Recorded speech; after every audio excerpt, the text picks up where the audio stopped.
आज alliance party के legislature party की मीटिंग थी जिसको चेयर जनाब उमर अब्दुल्ला साहब ने किया, जिसमें हमारे पार्टी के सदर डॉक्टर फारूक अब्दुल्ला साहब भी थे, अलायंस पार्टनर के चाहे वो कांग्रेस के थे, नेशनल कॉन्फ्रेंस के थे या इंडिपेंडेंट्स जो एमएलएस थे, वो सब प्रेजेंट थे।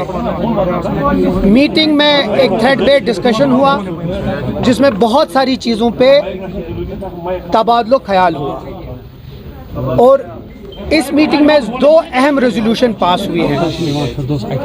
एक रेजोल्यूशन जो बहुत अहम है वो जो कल राज्यसभा में वक्फ बिल अमेंडमेंट बिल को जो पास किया, उसको पुरजोर तरीके से हम अलायंस पार्टनर ने उसकी मजम्मत की है और उसको नकारा है।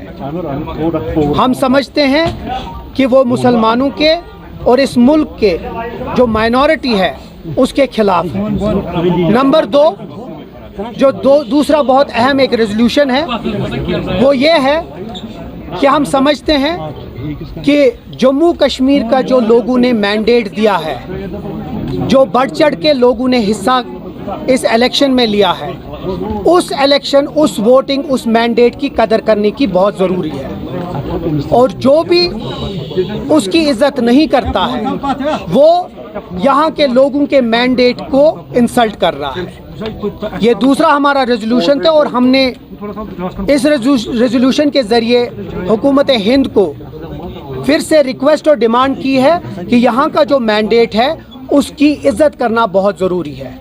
ये दो अहम चीज़ हैं जिस पे हमने बात की है।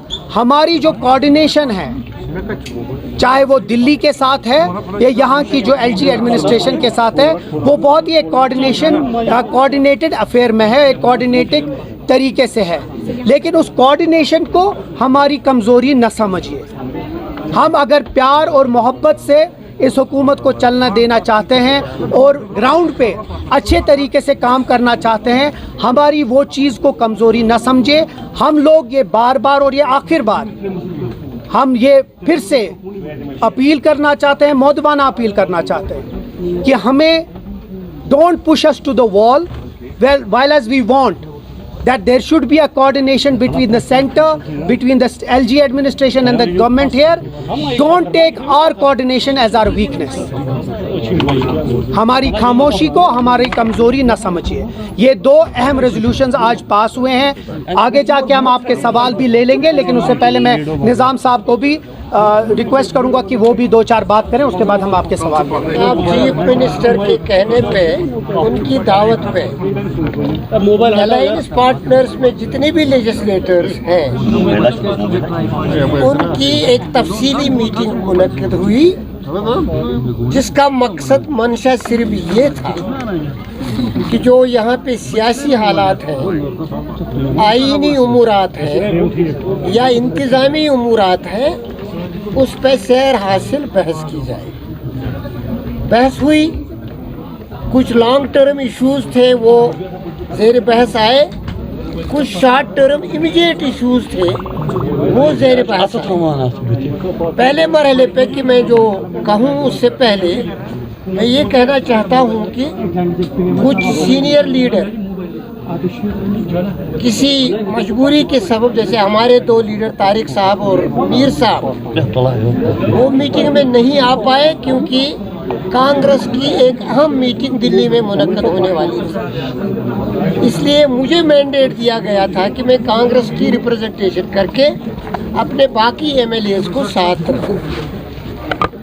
इसी तरह कुछ और लोग भी रहे होंगे, लेकिन एक बात हर एक को समझनी चाहिए कि अलायंस में जितने भी एमएलएज हैं, number one, they are fully behind the leader of the house जनाब उमर अब्दुल्ला साहब, नंबर वन। नंबर टू, जो सेंसिटिव इश्यूज हैं, चाहे वक्फ हो, चाहे पॉपुलर गवर्नमेंट का मैंडेट हो, चाहे पीपल्स एस्पिरेशंस हो, उसके बारे में यूनानिमिटी है कि एक तदब्बुर के साथ दिल्ली के साथ भी मामलात हल किए जाएंगे और राजभवन के साथ भी मामलात हल किए जाएंगे। we want to convey that there can be moles here or there who want to destabilize peace, who want to destabilize the political process, who want to undermine democracy and its institutions. We have unanimously held that legislature, which has a popular mandate, is one credible and acceptable forum above all after parliament, which will take a call. That's what little I have to say.